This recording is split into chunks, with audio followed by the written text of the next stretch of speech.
Tapi Belanda menjadi semakin geram dan memutuskan akan menghentikan langkah Depati Amir dan masyarakat Bangka dengan kekuatan militer, operasi militer. Waduh, main kasar nih penjajah. Assalamualaikum Kance. Namanya diabadikan menjadi nama Bandara Provinsi Bangka Belitung. Keren.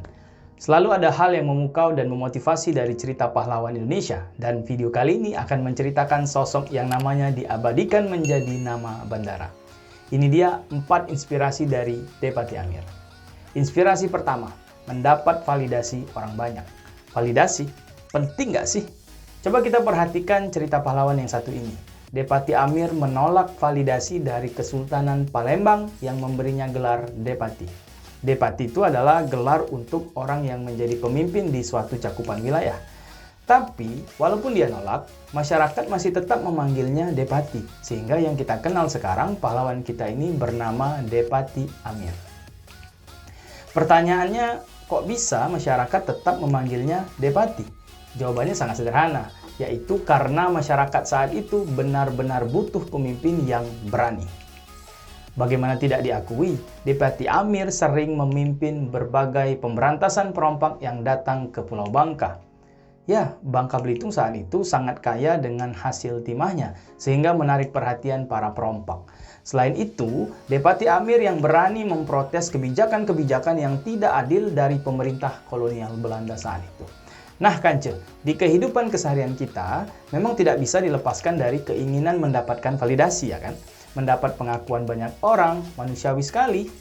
Tidak kita pungkiri juga banyak yang mengais validasi dengan cara manipulasi. Nah, dari cerita pahlawan Depati Amir ini, kita bisa ketahui bersama bahwa sebuah validasi bisa datang dengan cara yang terhormat.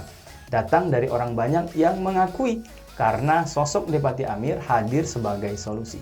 Iya, solusi. Solusi di saat permasalahan keamanan adalah yang paling dibutuhkan. Maka hadirlah sosok Depati Amir yang memberikan kontribusi terbaiknya. Kebayang bagaimana validasi bisa datang dengan cara yang terhormat. Inspirasi kedua, berbagai golongan mencintainya. Inilah Unity in Diversity. Di masa kepemimpinan Depati Amir, semua masyarakat bersatu padu saling mendukung. Terutama di saat melawan penjajah. Semua elemen bersatu padu di bawah kepemimpinan Depati Amir. Ada yang datang dari kepala-kepala parit penambangan, ada juga yang datang para tokoh berpengaruh, yaitu para demang atau pimpinan-pimpinan lokal. Bergabung pula para panglima-panglima yang membantu pertempuran, baik itu para panglima itulah yang melawan penguasa lokal yang membela penjajah, hingga mereka jugalah yang melawan penjajah itu sendiri. Dan yang unik, Depati Amir melawan Belanda bersama masyarakat Tionghoa dan masyarakat Melayu yang sudah dipersatukan. Mereka bersama-sama di bawah kepemimpinan Depati Amir. Yang uniknya juga, para perompak juga berdatangan membantu Depati Amir. Mereka membantu memasok persenjataan yang dibarter dengan timah. Keren kolaborasinya. Karena semua elemen bersatu dan ditambah dukungan para tokoh agama, maka perang melawan penjajah itu berubah menjadi gerakan suci, gerakan perlawanan berbasis agama. Karena itulah eskalasi perperangan menjadi lebih luas, dari pelosok-pelosok Pulau Bangka hingga ke pesisir utara Pulau Jawa. Keren kan Kance? Semua elemen masyarakat bahkan etnis yang berbeda bersatu padu di bawah kepemimpinan Depati Amir. Inspirasi ketiga, berani menanggung beban. Menanggung beban, menanggung resiko, jadi yang terdepan, jadi yang paling diincar oleh penjajah. Itulah Depati Amir yang kita ceritakan. Awalnya, perlawanan masyarakat Bangka melawan pemerintah Hindia Belanda disebabkan karena banyak faktor. Ada faktor kerja paksa dan tidak dibayar. Belanda juga menguasai sumber penghasilan masyarakat dari sumber daya alam timah. Padahal sebelumnya masyarakat Bangka cukup makmur ketika bekerjasama dengan Sultan Palembang Darussalam. Sultan waktu itu memberi kebebasan untuk menambang timah dan menjual hasilnya kepada kesultanan. Ditambah kolonialisme Belanda juga tidak mengakui sistem adat dan hukum adat yang berlaku di sana. Karena itulah, Depati Amir pun dengan berani melakukan protes dan tuntutan. Depati Amir juga menuntut ganti rugi karena hutang jual beli Belanda kepada ayahnya yang belum dilunasi. Depati Amir mengancam akan menyerang dan menghancurkan Sungai Liat dan Merawang, daerah tempat menetapnya Tuan Kongsi atau juragan dagang Belanda. Nah, Kance, tindakan Depati Amir ini menimbulkan kekhawatiran para penjajah, sehingga Belanda mengutus pejabat-pejabat penting untuk menangkap Depati Amir. Semakin hari, pemberontakan Depati Amir menjadi isu serius di Hindia Belanda, karena beberapa bulan sudah kewalahan karena gagal menangkap Depati Amir. Belanda sampai harus mendatangkan ratusan pasukan bantuan dari Palembang dan Batavia. Nah, gara-gara perlawanan yang terjadi, penghasilan Hindia Belanda dari pertambangan timah merosot drastis. Akhirnya, Gubernur Jenderal Hindia Belanda mengirim utusan untuk berunding dengan Depati Amir. Tahu apa yang ditawarkan mereka? Mereka menawarkan akan membebaskan keluarga Depati Amir yang telah ditahan, terus menawarkan gaji yang besar setiap bulannya. Mereka juga menjanjikan akan mendirikan kampung untuk kediaman Depati Amir. Tapi ada syaratnya, Depati Amir harus menyerah. Tahu apa reaksi Depati Amir? Tentu saja, semua tawaran itu ditolak dengan tegas oleh Depati Amir. Gimana menurutmu? Nah, kegagalan itu akhirnya menyebabkan juru runding sang residen kepercayaan Belanda ini dipecat oleh Belanda. Tapi, Belanda menjadi semakin geram dan memutuskan akan menghentikan langkah Depati Amir dan masyarakat Bangka dengan kekuatan militer. Operasi militer. Waduh, main kasar nih penjajah. Terus, Belanda mengerahkan tentara bayaran serta mengajak para penjahat untuk perang melawan masyarakat Bangka. Bahkan mendatangkan kapal uap atau kapal perang yang waktu itu kapal uap adalah kapal yang canggih. Ya, Depati Amir adalah sosok yang paling dicari, most wanted ever.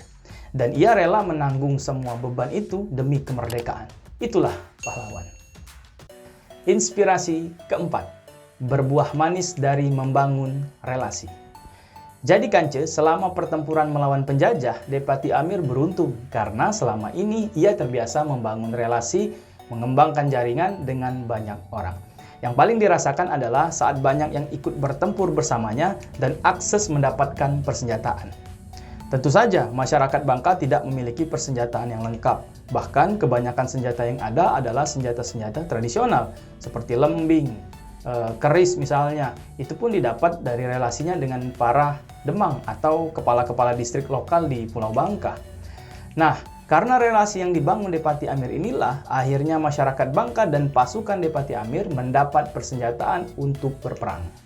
Senjata-senjata ini didapat dari negara Singapura, melalui jaringan-jaringan kepala-kepala parit penambang timah.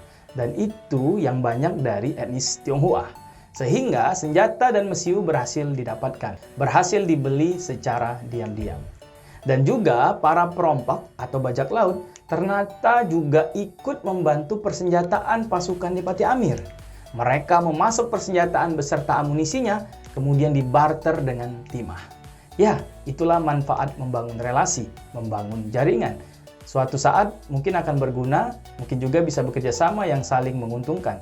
Seperti yang dilakukan Depati Amir terhadap relasi-relasinya tadi. Inspirasi kelima, memaksimalkan apa yang ada. Melawan kolonial Belanda yang serba memiliki kekuatan baik tentaranya, dana perang, dan persenjataan yang canggih yang mereka punya, mengharuskan Depati Amir dan rakyat Bangka harus mampu mengatur strategi yang tepat. Sehingga Depati Amir menyusun strategi perang dan mengordinir pasukannya. Ia membentuk pasukan dari berbagai etnis yang ada di Bangka, para petani, para pekerja tambang, orang laut, bahkan menghimpun para tahanan dan para bajak laut di Pulau Bangka. Bajak laut aja diajak kolaborasi nih oleh Depati Amir. Mereka juga membangun markas besar di kaki gunung dan mereka juga menggunakan taktik berpindah dan bergerak dari satu tempat ke tempat lainnya untuk menghindari perang frontal dan perang terbuka yang bisa merugikan mereka tentunya. Mereka bergerak menyerang di seluruh distrik di Pulau Bangka hingga pesisir utara Pulau Jawa. Hit and run. Serang kemudian pergi untuk menghindari perang terbuka. Dan wilayah Bangka sangat cocok menggunakan taktik ini. Bahkan pihak Belanda pernah diracuni dan terkena wabah penyakit. Setelah sering berperang, Depati Amir kemudian memutuskan untuk berunding dengan Belanda untuk membahas pembebasan keluarganya yang telah ditahan. Tapi perundingan itu batal karena komandan militer Belanda dengan licik memanfaatkan momen untuk menangkap Depati Amir. Namun gagal. Selama periode berperang, Depati Amir pernah 2 kali disergap, namun mereka selalu berhasil meloloskan diri. memanfaatkan hutan yang ada di Pulau Bangka. Nah Kance, setelah hampir 3 tahun berperang melawan kolonial Belanda, logistik persenjataan mulai terbatas, sehingga pasukan Depati Amir dengan menggunakan peralatan tradisional tetap berani melawan penjajah. Ada senjata sumpitan misalnya yang ditiup itu, kemudian racun, dan lain-lain yang mereka bisa gunakan untuk tetap melawan. Jadi Kance, upaya perlawanan pasukan Depati Amir ini menggambarkan bagaimana mereka mampu memaksimalkan kondisi yang ada, bahkan seadanya, seperti hutan, alat-alat tradisional, dan taktik-taktik yang mereka miliki. Kalau istilah lainnya, mereka fokus betul pada kekuatan dan peluang yang ada, tidak terjebak dengan kekurangan mereka. Jadi, ending dari perlawanan yang mereka lakukan telah sampai pada takdirnya. Pasukan Depati Amir mulai keletihan dengan keadaan mereka, juga mulai mengalami kekurangan logistik makanan karena Belanda berhasil memblokade laut, tempat penyaluran distribusi pangan dan juga persenjataan. Dan di kondisi yang sangat tidak memungkinkan itu, Belanda menyuap beberapa panglima dan pengikut Depati Amir untuk memudahkan misi penangkapan Depati Amir.